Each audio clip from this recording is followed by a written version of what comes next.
Good morning, folks. On another cracker. Might give you a little look around later, but we'll crack on with this morning's message from Mull straight away. So this is Behaviour Change Part 2. And I suppose a quick little recap from our last message would be good. So remember, we are dealing with a human body here that has evolved with a skeletal structure that needs to move on a regular basis to stay efficient. Um, It has the ability to absorb and store fat very well, which is a survival trait. A brain designed to seek out high calorie food, so food that's high in fat or salt or sugar, um, and taste buds that react very well to each of those components as well. So there's the body.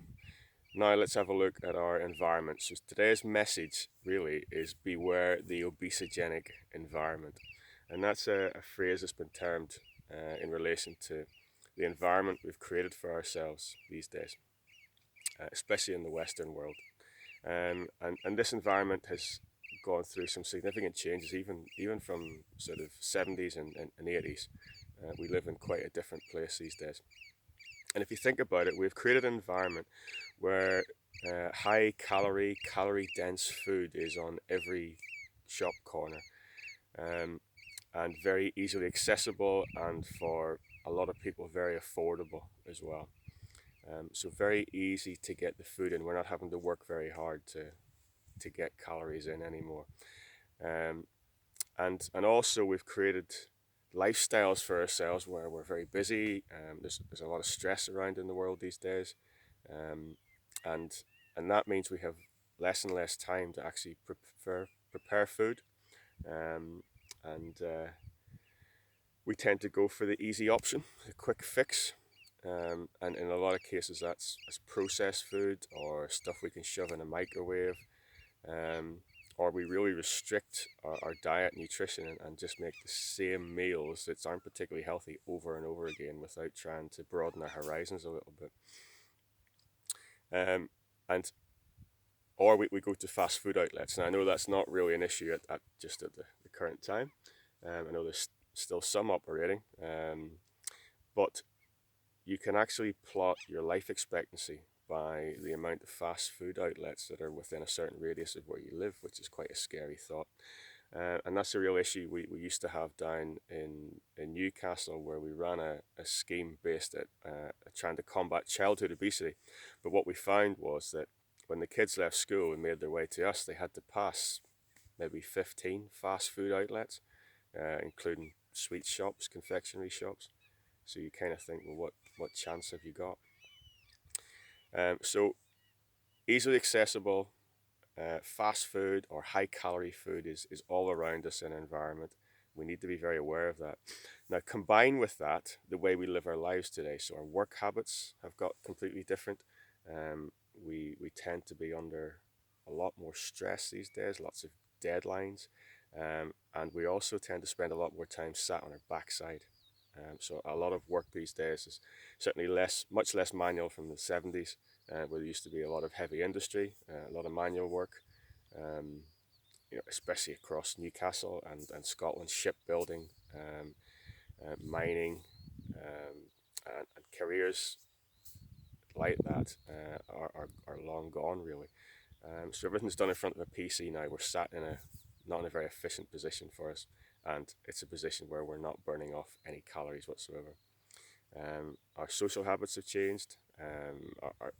The way we entertain ourselves has changed. So we spend a lot of time in front of a PC now, or a television, or a phone, or an iPad, um, and technology is dominating our lives. Um, it's helping us at the minute. I will admit, social media is helping us. That's sort of what I'm doing at the minute is helping us. It's helping us to stay in touch.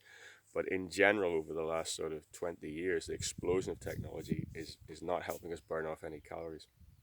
Um, so internet gaming for kids, especially kids, are spending a lot more time sat on the backside. Whereas if you think about when I was young, we spent all our time outside. I'm sure you're exactly the same. You would have wanted to be outside in environments like this, kicking a ball, climbing a tree, playing with your pals. And the roaming distance now for kids has really shrunk. So, and the media has a big part to play in that as well. So we're now a lot more aware of things that are going on in the world that are bad. And sometimes that's not a good thing. It tends to make us more fearful for our children. And our children now tend to play within about 300 yards of the house. Whereas when we were young, the average roaming distance would have been about 5 miles. Um, so things have really changed. Our worlds, in a way, have got uh, much smaller through advances in technology, believe it or not. And all the labor saving devices that we have these days as well, which again, washing machines, dishwashers, things like that, they take away calorie burn from ourselves. And that may not seem significant, but when you're doing that day in, day out, that makes a big difference. So, what has become normal has changed quite a bit. What we view as normal, our activity rates have dropped.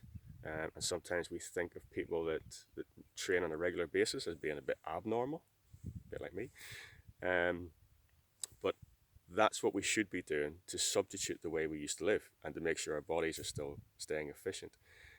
What we view as overweight has changed, and what we think of as normal has changed. So parents that have overweight kids at the minute don't see them as overweight, because just over time that perception has changed very slowly. Um, and when you asked most parents who do have overweight kids whether they think their kids are overweight, they will say no, they don't recognize it. So we almost need a little reset, and we need to be very aware of the environment in which we have created. It is not particularly healthy for us. So A, we don't have the body to cope with all this high calorie food and the way we live our lives, and B, we're creating an environment which is quite detrimental to ourselves. So that's the end of part 2. Tomorrow we're going to start looking at how we sort of come out of this. So how we can be aware of those factors and try to improve things. And I will see you then. And I'll give you a little, very, very quick look around. It's definitely getting warmer because top's off. The rain top's off. There we go. Have another lovely day, guys. And remember, let me know about those resistance bands. We've got about 30 takers so far. I need 100, so just keep them coming in. Come on, there's 180 people on this group, so get them in. Let me know. Send me a thumbs up saying I want a resistance band, and we'll get your name down for one. Take care, guys. Bye-bye.